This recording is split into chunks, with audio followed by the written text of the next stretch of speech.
Hello friends, welcome to Erode அம்மாச்சி சமையல். இது நம்ம வீட்டு சமையல். இன்றைக்கி நம்ம பார்க்க போகிறது கொழுப்பு ரோஸ்ட் எப்படி பண்ணலான்றதை பார்ப்போங்க.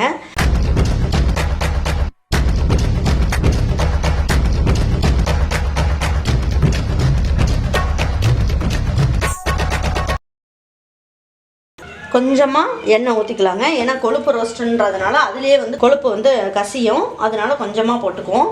இதுக்கு பாருங்கள், தாளிக்கிறதுக்கு கடுகு மட்டும் நான் போடுறேன், வேறு இன்னும் போட போகிறதில்ல. கடுகு பொரிஞ்சிருச்சு. இப்போ இந்த பூண்டு தட்டி வச்சதை போட்டுக்கலாம். இஞ்சியை ஒரு இன்ச் அளவுக்கு எடுத்து தட்டி போட்டுக்கலாம்.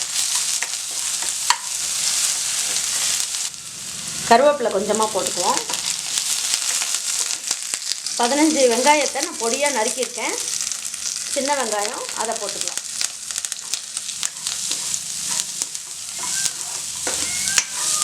ஒரு பிஞ்ச் அளவுக்கு மஞ்சள் தூள் போட்டுக்கலாம்.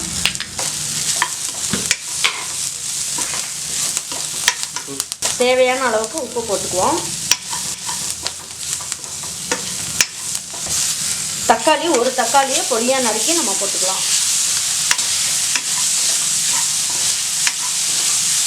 கரம் மசால் பொடி ஒரு பிஞ்ச் எடுத்துக்கலாம். நல்லா வணங்கிடுச்சு. இப்போ நம்ம என்ன பண்ணுவோம், இந்த கொழுப்பை நம்ம இது ஒரு 200 கிராம் இருக்குங்க கொழுப்பு, அதை நம்ம போட்டுக்கலாம். இந்த சுத்து கொழுப்பு அப்படின்னு சொல்லுவாங்க. இந்த கொழுப்பெல்லாம் ரொம்ப நல்லா இருக்குங்க. இப்போ நம்ம இதில் வணக்கும் போதே என்னாகுங்க, இதில் இருக்க கொழுப்பெல்லாம் நல்லா கரைஞ்சி நிறைய கொழுப்பு கசியுங்க. அதில்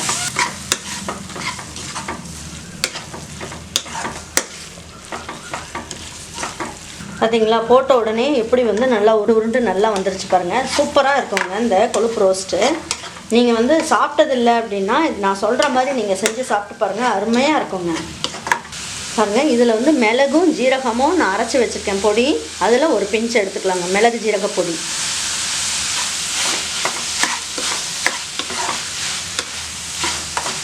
பாருங்கள், இதில் நான் கொஞ்சமாக தான் எண்ணெய் ஊற்றினேன். இப்போ பாருங்கள், நல்லா இதில் இருக்க கொழுப்பெல்லாம் நல்லா கசிஞ்சு நல்லா வந்திருக்கு. கொழுப்பும் சீக்கிரமாக வெந்துடும் உங்களுக்கு. பாருங்கள், ரெட் சில்லி பவுடர் இருக்கு இல்லைங்களா, வெறும் மிளகாய் தூள், அது மட்டும் கொஞ்சமாக போட்டுக்கலாங்க. போதும். நம்ம செஞ்சுட்டு நல்லா சூடாகவே நம்ம சாப்பிட்டுட்டோம்னா ரொம்ப நல்லாயிருக்கும். அப்படி நீங்கள் 1 மணி நேரம் கழித்து சாப்பிட்ற மாதிரி இருந்தால் சாப்பிடும் போது நீங்கள் என்ன பண்ணுங்கள், இதை மறுபடியும் ஒரு நிமிஷம் சூடு பண்ணிவிட்டு நீங்கள் சாப்பிடுங்க. பாருங்கள், கொஞ்சமாக குழம்பு மிளகாய் தூள் நம்ம அரைச்சி வச்சுருக்கோம் இல்லைங்களா, குழம்பு மிளகாய் தூள், அது கொஞ்சம் போட்டுக்கலாம்.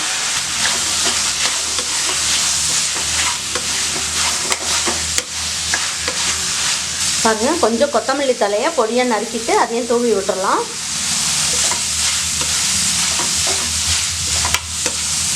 நல்லா வணங்கிருச்சு. இப்போ ஒரு 1/4 டம்ளர் அளவுக்கு தண்ணி ஊற்றிக்கலாம்.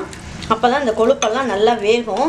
உங்களுக்கு ஒரு 5 நிமிஷம் வெந்ததுன்னா சரியாயிருங்க. கொஞ்சம் ஹார்டான கொழுப்பெல்லாம் இருக்கும் இல்லைங்களா, அந்த கறியோடு சேர்ந்து அதெல்லாம் வேகிறதுக்கு லேட் ஆகும். அதனால் ஒரு 1/4 டம்ளர் மட்டும் தண்ணியை ஊற்றி நம்ம தட்டு வச்சு மூடி வச்சிடலாங்க. ஒரு 5 நிமிஷம் வேகட்டும்.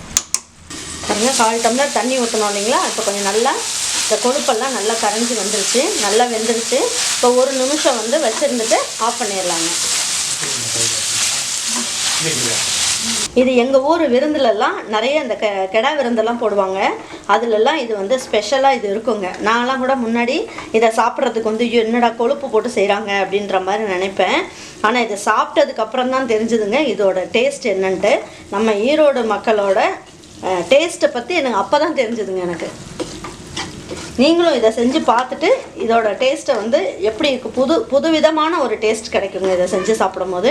பாருங்கள், இந்த கொழுப்பு ரோஸ்ட்டு சாப்பிட்டோம் அப்படின்னா நமக்கு இடுப்பு வலியெல்லாம் ரொம்ப ஜாஸ்தி இருக்குதுன்னு வச்சுக்கோங்க, ஸ்ட்ரென்த் இல்லாமல் இருக்கும். இப்போ அந்த நேரத்துக்கு இந்த கொழுப்பை ரோஸ்ட்டு செஞ்சு சாப்பிட்டோம்னா ரொம்ப நல்லா இருக்குங்க.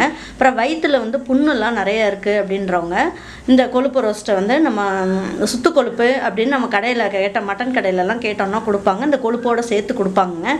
அதையும் செஞ்சு எடுத்துகிட்டு நம்ம வீட்டில் செஞ்சு கொடுக்கலாம் பசங்களுக்கு. அப்புறம் சின்ன பசங்களுக்கு, அப்புறம் பேலியோ டயட் இருக்கவங்க எல்லாருமே இந்த கொழுப்பு ரோஸ்ட்டு சாப்பிட்லாங்க.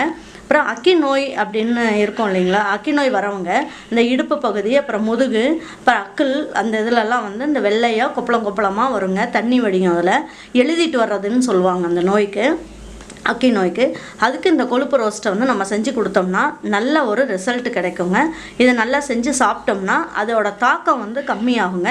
அம்மை நோய் வந்ததுக்கு அப்புறமா கூட நம்ம இந்த மாதிரி இந்த கொழுப்பு ரோஸ்ட்டு சாப்பிட்லாங்க.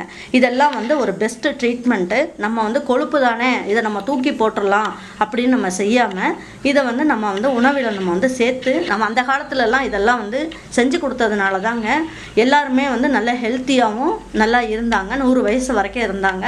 அதனால் நம்ம கொழுப்பு இதை வந்து உடம்புக்கு ஆகாது அப்படின்னு செய்யாமல் நம்ம இதை உடம்புல சேர்த்துக்கிட்டு இந்த கொழுப்பு ரோஸ்ட்டு நம்ம வீட்டில் செஞ்சு பார்க்கலாங்க.